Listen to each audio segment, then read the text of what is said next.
الذي يأتي إليه الناس من كل فج عميق للتوبة. الصلاة والسلام على من لا نبي بعده وعلى آله وأصحابه وموالاه. أما بعد. Para ulama yang saya muliakan, pimpinan dan segenap keluarga besar Laskar Ababil, hadirin hadirat yang saya cintai. Alhamdulillah, malam ini kita dapat bertemu dan berkumpul di rumah Allah yang mulia ini. Dan kali ini syukuran 2 tahun sudah Laskar Ababil berkiprah di tengah masyarakat, sekaligus memperingati Isra dan Mi'raj. Saya ingin mengambil satu cuplikan kecil dari peristiwa Isra dan Mi'raj dalam konteks situasi yang kita rasakan saat ini. Pada saat perjalanan Isra dimulai,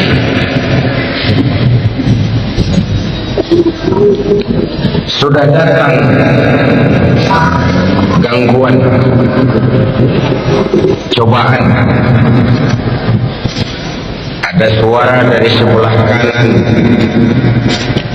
memanggil-manggil, Muhammad, berhenti sebentar. Dan Nabi menoleh pun tidak. Lalu dari sebelah kiri, Muhammad, berhenti sebentar. Dan beliau menoleh pun tidak. Selamat dari kanan, selamat dari kiri, dari arah depan. Konkret, tidak cuma suara, tapi ada perempuan tua dengan pakaian menyolok, memanggil-manggil, Muhammad, berhenti sebentar. Menoleh pun tidak. Kata malaikat Jibril, untung saja kau tidak menoleh Muhammad. Memangnya kenapa Jibril? Panggilan sebelah kananmu itu suara Yahudi.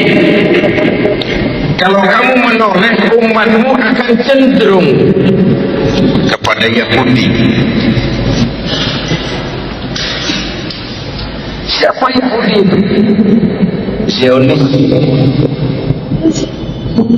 Zionis itu siapa? Israel. Israel itu siapa? Amerika kecil. Amerika itu siapa? Israel besar.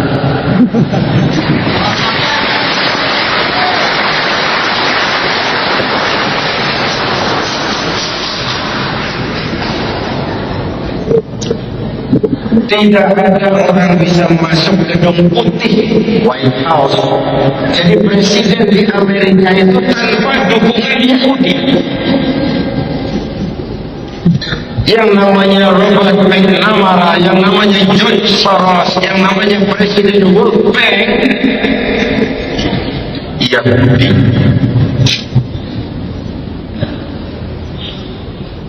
Ketika diundang ke Amerika, saya sempat mampir di kantor pusat Yahudi di Washington.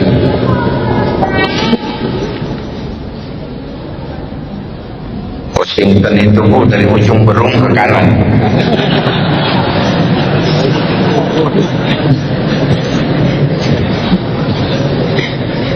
Saya cuma kepengen belajar kenapa si Yahudi itu begitu dominan di Amerika. Ada dua catatan saya dari kantor Yahudi itu. Pertama, solidaritas antar mereka luar biasa. Bahwa Yahudi kikir, Yahudi pelit, Yahudi keras kepala, itu kepada dunia luar. Tapi antar mereka terjadi solidaritas yang luar biasa. Ini yang kita harus belajar. Yang kedua dalam perjuangan, ini penting.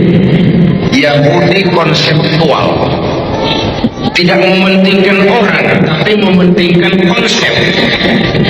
Yang jadi presiden boleh orang Demokrat, boleh orang Republik, mau namanya Bill Clinton, mau namanya George W. Bush. Yang penting konsep kita yang dipakai. Ini strategi Yahudi.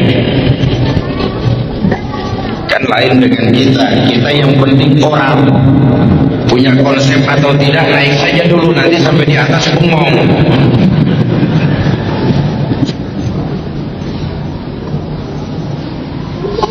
Sebab itu saya sangat memahami kalau Amerika kebakaran jenggot ketika simbol-simbol kebanggaannya dihantam.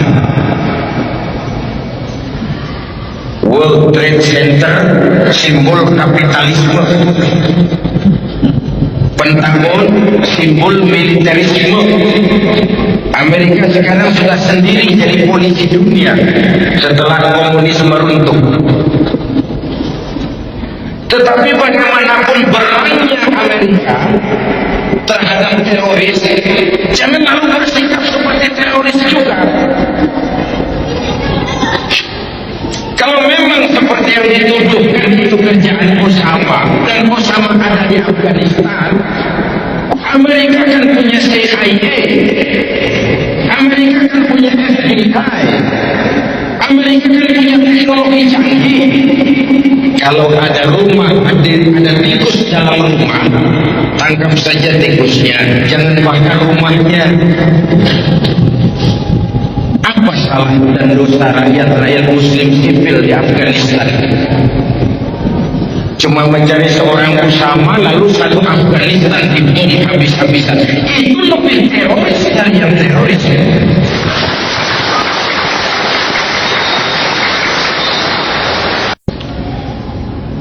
Saya bersyukur belakangan pemerintah sudah tegas bersikap. Kemarin-kemarin agak banci.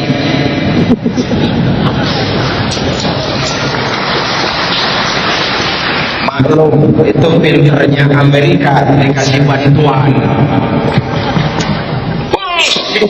Negara manapun di dunia ini, kalau dia sudah mau terima bantuan Amerika, bersiaplah menerima tangan Amerika di negeri.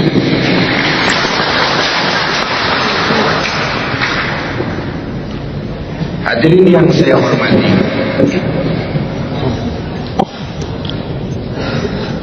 panggilan Yahudi. Apa lalu Nasr Ababil harus mendaftarkan diri berangkat ke Afghanistan?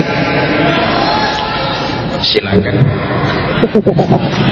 Saya hargai kalau mau.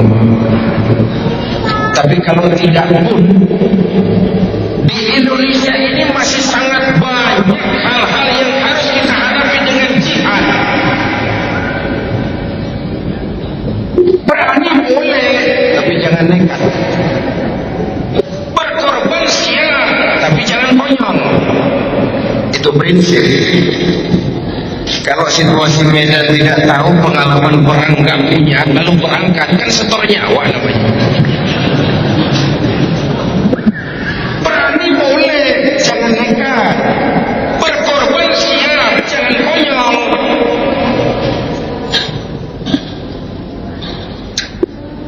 Hadirin yang saya hormati, panggilan Yahudi, lalu sebelah kiri panggilan Nasrani.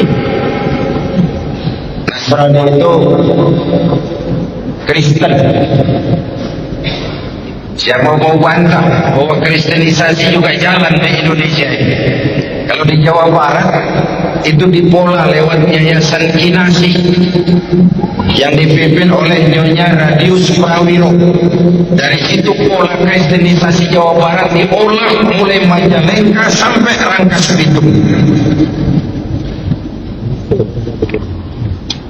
Sejak dulu saya teriak, silakan menyebarkan agama, tapi jangan kepada orang yang sudah beragama. Panggilan kanan, panggilan kiri, panggilan depan. Perempuan tua dengan pakaian menyolok itu dunia materialisme. Menghadapi 3 panggilan ini, saya ingin menyampaikan sumbangan moral. Dengan apa kita hadapi? Pertama, dengan nilai iman. Itu sebabnya sebelum berangkat Isra, Rasulullah mengalami general check up. Dibawa ke tepi sumur Zam-Zam, dipenuhi hati beliau dengan iman, ilmu dan hikmah. Sebelum berangkat jauh mengalami general check up. Laskar Ababil ini 2 tahun baru lahir, jalan masih panjang, kiri kanan depan belakang banyak panggilan.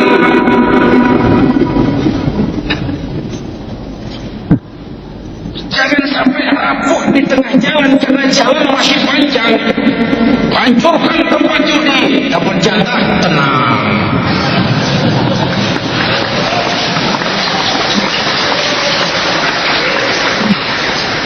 Saya tidak pengen Laskar Ababil jadi agen demo. Berangkat berdasarkan pesanan, lengkap dengan spanduknya. Laskar Ababil harus punya idealisme tersendiri.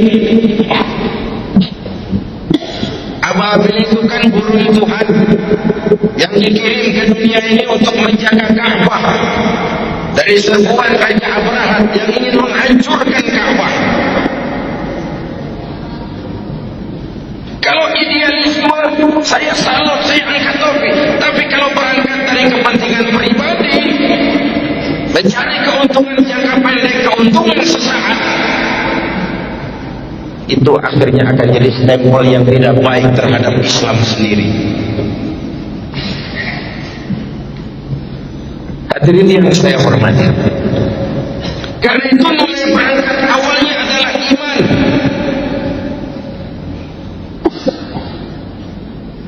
Selama ini SDM kita cuma pada pengisian otak, hati sering kosong. Akhirnya muncul ketidakseimbangan, lahir orang-orang pintar tapi jauh dari benar. Indonesia kita bangkrut, Indonesia kita terpuruk, Indonesia kita sakit sekali karena diurus orang-orang yang pintar, cuma sayang tidak benar.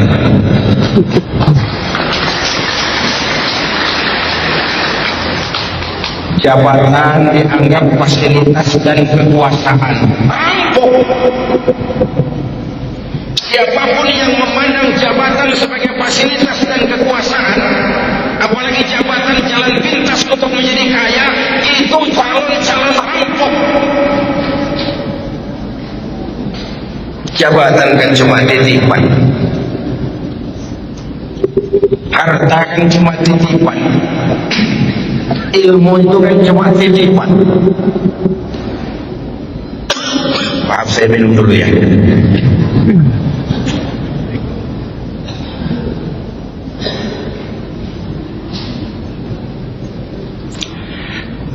Sampai mana tadi?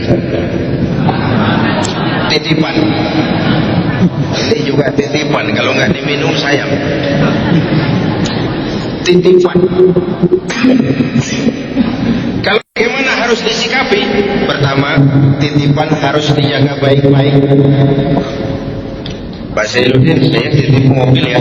Misalkan waktu mobil diambil, kacanya pecah, knalpotnya hilang, bempernya penyok, yang nitip parah.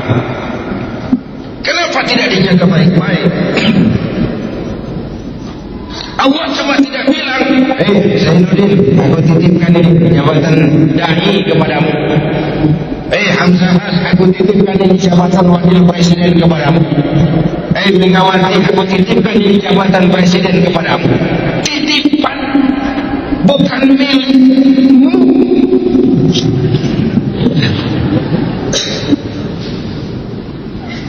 Jangankan jabatan, jangankan harta, ruh yang menyebabkan kita hidup ini sekadar hak guna pakai,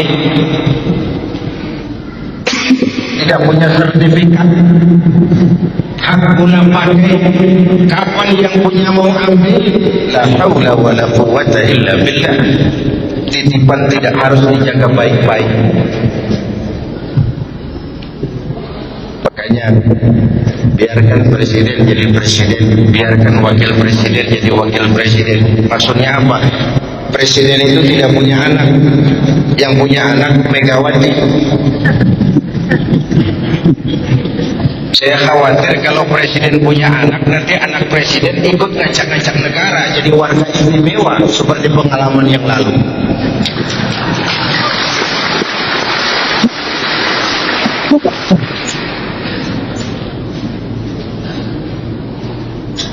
Yang kedua, titipan itu tidak boleh bikin orang sombong. Betul. Orang datang ke rumah saya, Pak Zainuddin titip mobil ya. Pak, yang punya mobil pergi, saya petatang petetek. Woi, ada mobil bagus, mobil orang lain, kamu cuma dititipi, kenapa sombong? Dititipkan sombong, arogan, itu bukan milikmu. Titipan, diberikan harta, sombong, itu bukan milikmu. Itu titipan, kenapa mesti sombong? Inilah nilai dasar keimanan. Dan sebagai kader, saya sering bilang kalau pengarahan kepada DPW, kader itu ada 3 macam. Ada kader penerus, ada kader tunggu terus, ada kader terus menerus. Ketiga hal ini mencerminkan kondisi. Ada kader penerus, ini kondisi sehat Pak. Demokrasi berjalan di tubuh organisasi. Orang-orang seragam nggak ada. Patah tumbuh, bahkan belum patah sudah berganti. Bukan nu intak kene. Sudah 7 periode jadi anggota DPR, nggak mau turun-turun. Liar. Lain lu intak kene.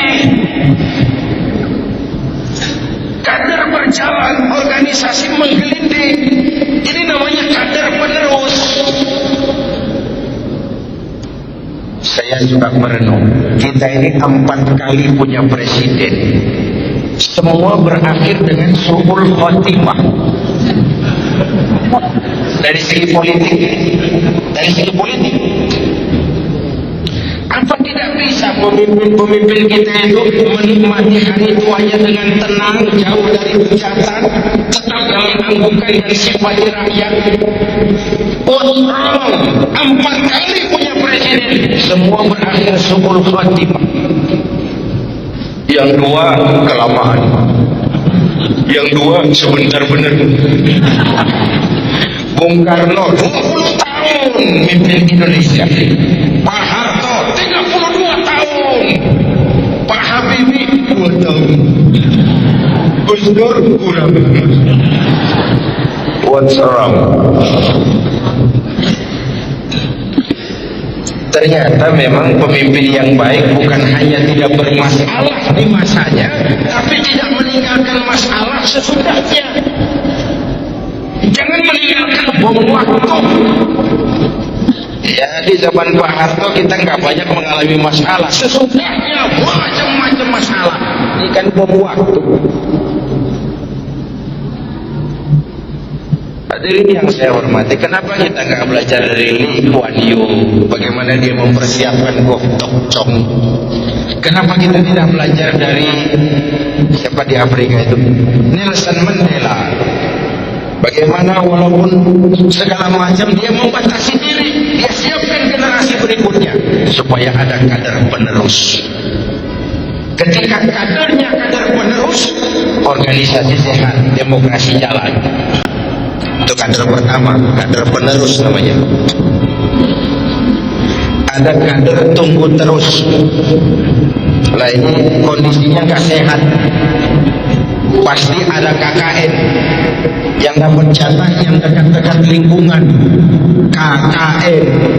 Akibatnya ada kader yang tunggu terus. Tapi lumayan, masih ada harapan.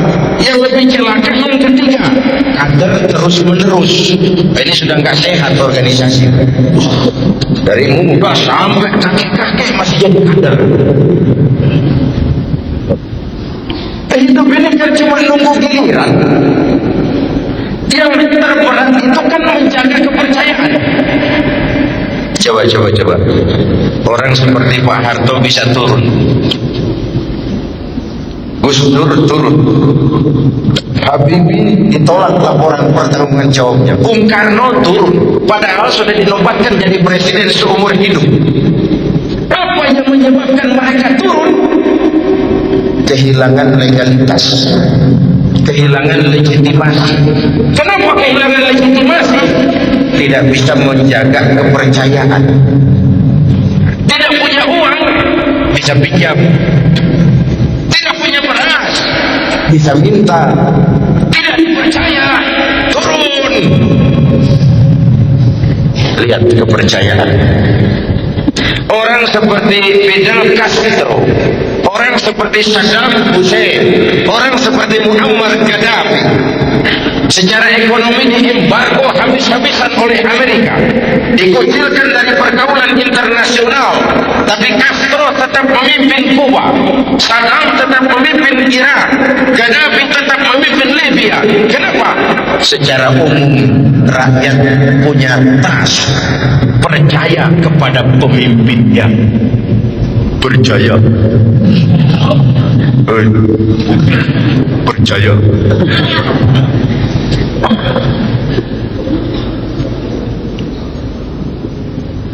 Karena itu menjaga kepercayaan itu penting.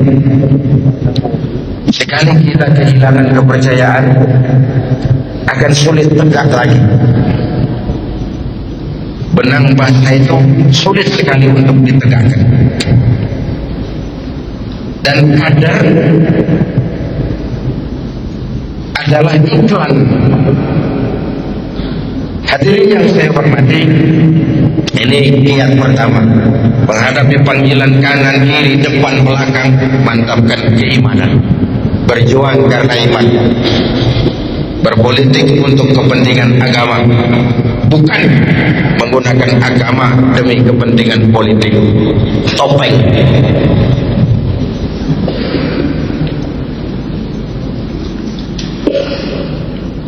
Yang kedua, tetap teguh menjaga kebersamaan, solidaritas, kekompakan dan keutuhan, menghargai perbedaan. Jangan perbedaan dianggap sebagai permusuhan. Apalagi kita sudah melewati hari-hari yang penuh hura-hura. Tukang kompor lebih banyak daripada tukang lem. Musim Pak Bendot, kipas, angin. Kita rakyat selama ini cuma jadi address. Semua kalau pidato demi rakyat, untuk rakyat, buat kepentingan rakyat, padahal kepentingan dewe. Tidak pernah kenal sama rakyat. Rakyat cuma jadi address, orang numpang alamat. Saya ingat almarhum Panglima Besar Sudirman pernah bilang, tidak ada kemenangan kalau tidak ada kekuatan. Tidak ada kekuatan kalau tidak ada persatuan dan kesatuan. Tidak mungkin terwujud persatuan dan kesatuan tanpa semangat silaturahmi. Mau menang harus kuat, mau kuat harus bersatu, mau bersatu hidupkan budaya silaturahmi. Hadirin yang saya hormati, begitulah kebersamaan yang kita perlukan, walaupun tidak harus selalu bersama-sama. Sehingga dengan kebersamaan saya yakin kita akan bisa menata hari esok yang lebih baik buat bangsa, negara, dan agama yang kita cintai ini. Kemudian yang ketiga, berjuanglah sebagaimana harusnya, tapi jangan lupa sandaran vertikal kita, minta tolong kepada Allah Subhanahu wa Ta'ala. Kalau kita hitung sejak Juli sampai sekarang, begitu cepat perubahan terjadi. Juni, Juli, mulai dari digelarnya sidang istimewa, dicabutnya mandat yang diberikan kepada Gus Dur, dikukuhkan Bu Mega sebagai presiden, dipilih Pak Hamzah sebagai wakil presiden. Itu semua mengingatkan kita kepada kebenaran firman Tuhan, wa tilkal ayyamu nutawiluha bainan nas. Hari itu kami putar di antara manusia. Ada saat datang, ada waktu pergi, ada hari lahir, ada saat kembali. Hidup cuma nunggu giliran. Cuma biasanya antrian itu kacau. Kalau yang depan tidak tahu diri, yang belakang dorong-dorong. Yang depan nggak tahu diri, sudah dapat mau dapat lagi, nggak memberikan kesempatan kepada yang lain. Wajar yang belakang lalu dorong-dorong, kacaulah barisan.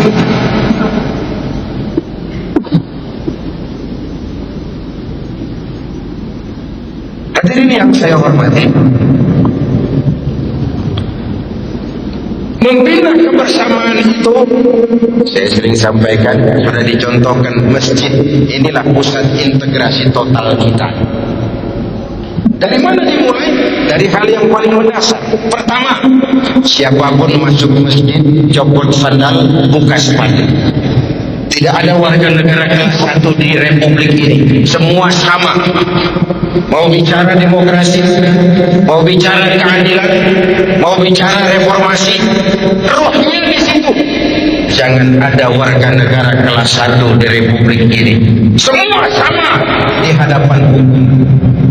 Kenapa muncul street justice, pengadilan jalanan, maling motor tangkap, bakar? Itu refleksi dari ketidakpuasan rakyat terhadap sikap hukum selama ini, di mana rakyat melihat kalau yang kecil salah, hukum cepat-cepat ditegakkan. Yang besar salah, orang diam pura-pura tidak mengerti. Itu yang melukai rasa keadilan. Wajar lalu muncul street justice, pengadilan jalanan. Mari kita mulai lagi dari masjid. Jangan ada warga negara kelas 1 di republik ini. Jabatan bukan lagi kekuasaan dan fasilitas, tapi pengabdian, kerja bakti. Negara sedang sakit. Kalau orang Belanda bilang Lauden is Leiden. Memimpin adalah jalan untuk menderita. Pemimpin adalah orang yang kesepian. Di dunia diikat dengan berbagai macam aturan, di akhirat akan dibuka perkaranya yang besar-besar. Pemimpin adalah jalan untuk menderita. Hadirin yang saya hormati, sudah cukup senang? Sudah Pak? Sudah buka sepatu? Sudah. Ayo masuk ke dalam. Kalau sudah masuk ke dalam sini, yang datang dari utara menghadap ke arah kiblat, yang datang dari timur, dari selatan, dari barat menghadap semua ke arah kiblat. Coba lihat, bukan soal dari mana kau datang, tapi satu arah menghadap. Bukan soal dari mana kau datang, tapi satu komitmenmu. Bung, saya pengusaha, tapi saya muslim. Bang, saya pengacara, tapi saya muslim. Bang, saya tentara, tapi saya muslim. Jangan dibalik. Saya muslim, tapi saya pejabat.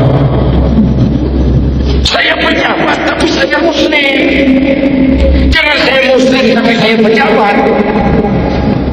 Nanti Islamnya disuruh membenarkan, menjadi legalitas dari penyelewengannya. Hadirin yang saya hormati, itu yang oleh Abdu dikatakan ana muslimun qabla kulli syai'. Sebelum berbuat apapun saya sadar saya muslim. Saya teknokrat, tapi saya muslim. Saya polisi, tapi saya muslim. Soal saya memang tentara, tapi saya muslim. Saya memang pejabat, saya muslim. Saya memang perlu uang, tapi saya muslim. Sudah menghadap ke arah kiblat semua? Sudah. Ayo selenggarakan sholat berjamaah. Laksanakan hidup bersosial, bermasyarakat, berbangsa, bernegara. Bagaimana caranya? Ya harus ada imam, ada makmum, ada pemimpin, ada rakyat. Siapa yang jadi makmum? Siapa saja. Makmum sih sekedar ikut. Silakan ngaji sama kiai manapun, tidak ada pemilihan makmum. Makmum siapa saja boleh, tapi tidak tiap orang boleh jadi imam. Kenapa? Karena imam mau memimpin orang banyak. Kalau imam bodoh, makmum dungu, hancur sholat.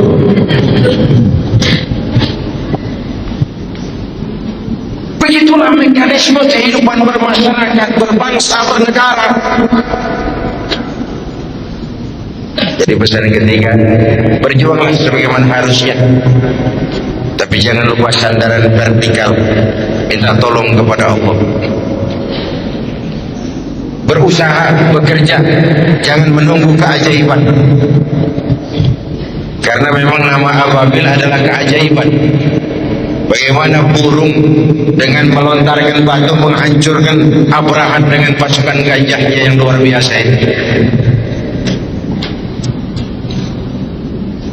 Lalu Allah sendiri berjanji, intan surullah yansurkum. Jikalau kamu menolong agama ini, Allah akan menolong kamu. Wa yusabbit lakum wa yusabbit aqdamakum. Allah akan kokohkan pendirian kamu. Bersikap istiqamah. Jadi pertama, jadikan iman sebagai landasan perjuangan. Yang kedua, tetap teguh menjaga kebersamaan. Dan yang ketiga, perkuat sandaran vertikal kepada Allah Subhanahu wa ta'ala. Kalau hidup sudah mulai kita gantungkan kepada manusia, bersiaplah untuk kecewa. Bersiaplah untuk kecewa. Ibu bapak hadirin yang saya hormati, oleh karena itu keberadaan Laskar Ababil ini yang pada satu sisi merupakan kader kita, tapi pada sisi lain juga merupakan aset kita bersama. Keberadaannya karena mereka adalah anak-anak kita, harus terus kita dampingi. Kemudian setelah keimanan, kebersamaan dan sandaran vertikal kepada Allah, maka sikap tentunya adalah tugas utama amar ma'ruf nahi munkar. Bandung adalah ibu kota provinsi. Sebagaimana lazimnya ibu kota, maka tentu penuh dengan dinamika kehidupan. Yang ma'ruf ada, yang munkar juga banyak. Sama juga dengan Jakarta, masjid puluhan ribu, tapi tempat judi juga ada. Keramat Tunggak ditutup, tapi lalu keleran di jalan-jalan. Itu semua merupakan bagian dari dinamika kehidupan yang menyebabkan kita harus tetap tegak melaksanakan melaksanakan yang ma'ruf dan mencegah yang munkar. Dan jangan lupa, amar ma'ruf lebih mudah daripada nahi munkar. Mencegah kemunkaran, apalagi kalau kemunkaran itu dilakukan oleh orang yang punya kekuasaan, maka kita akan menghadapi berbagai macam resiko. Tapi sekali kaki melangkah ke depan, jangan surut mundur ke belakang. Luruskan niat. Saya ingin tegak melaksanakan yang ma'ruf dan mencegah yang munkar untuk kemaslahatan bangsa. Sebab apa? Indonesia ini, saya pernah beri contoh seperti kapal laut yang besar. Penumpangnya tidak sama. Ada yang kelas 1, kelas 2, ada yang di dek, ada yang di bawah. Penumpang yang di bawah, kalau perlu air harus ke atas. Tiba-tiba dia berpikir, kenapa jauh-jauh ke atas, air cuma dibatasi dinding kapal, saya bor saja kapal ini, nanti air masuk. Dan ini kamar-kamar saya, sudah saya bayar dengan uang saya, yang ngebor juga saya, orang lain jangan ikut campur. Kalau dibiarkan dinding kapal dibor, bocor kapal, air mulai masuk. Mula-mula sedikit, makin lama makin banyak makin sulit dikendalikan. Akhirnya kapal oleng, miring, lalu tenggelam. Saya tanya, kalau kapal tenggelam, apa yang mati cuma yang ngebor kapal saja? Seluruh penumpang kapal ikut tenggelam karena satu orang ngebor. Indonesia ini kapal besar, korupsi ngebor, maksiat, munkarat, kebatilan, kezaliman ngebor kapal. Kalau kapal tenggelam, seluruhnya akan ikut binasa. Begitulah Indonesia kita. Dan kadang-kadang ada orang, sudahlah kamu jangan main judi. Yang judi saya, pakai uang saya, mainnya di rumah saya. Kenapa kamu pusing? Yang mabuk saya, yang beli minuman saya, mabuknya di rumah saya. Urusan apa dengan kamu? Iya, yang judi kamu, yang mabuk kamu, yang zina kamu, tapi judi, mabuk, maksiat, bang. Kalau negeri ini banyak maksiatnya, Allah murka, turun gempa bumi. Yang mampus bukan cuma kamu, monyong. Seluruh penumpang kapal ikut tenggelam di dalamnya. Seluruh keluarga besar Laskar Ababil. Begitulah Anda kalau melihat maksiat munkar, ini orang mau ngebor kapal, harus dicegah. Harus dicegah dengan cara yang santun, sehingga melahirkan rasa refleksi dengan tujuan mengajak, bukan mengejek, merangkul, bukan memukul, menyentuh, bukan menyinggung. Sebab kalau yang ma'ruf tidak ditegakkan, yang munkar berjalan terus, nanti akan samar mana yang ma'ruf, mana yang munkar. Ketika samar, pergeseran nilai terjadi. Yang munkar dianggap ma'ruf, yang ma'ruf malah menjadi munkar. Celakalah kita kalau masyarakat sudah mengarah ke arah suasana yang seperti itu. Jadi oleh karenanya, saya hanya menyampaikan 3 hal ini saja. Pertama, luruskan niat, jernihkan hati, karena Allah saja saya bergabung di Laskar ini. Tidak terbebani oleh target kepengen jadi sesuatu.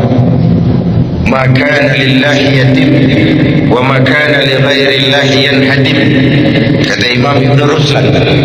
Yang karena Allah akan sampai kepada tujuannya, yang tidak karena Allah bakal kandas di tengah jalan.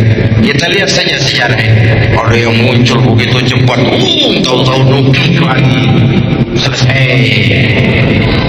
Luruskan hati, jernihkan niat. Yang kedua, jaga kekompakan, kebersamaan, karena perjuangan ke depan semakin berat. Yang ketiga, tetap punya sandaran vertikal kepada Allah. Catatannya, bersikaplah istiqamah dalam menegakkan yang ma'ruf dan mencegah yang munkar. Terima kasih. Selamat bermilad yang kedua. Semoga senantiasa dalam perlindungan Allah. Usikum wa nafsi bitaqwallah. Wassalamualaikum.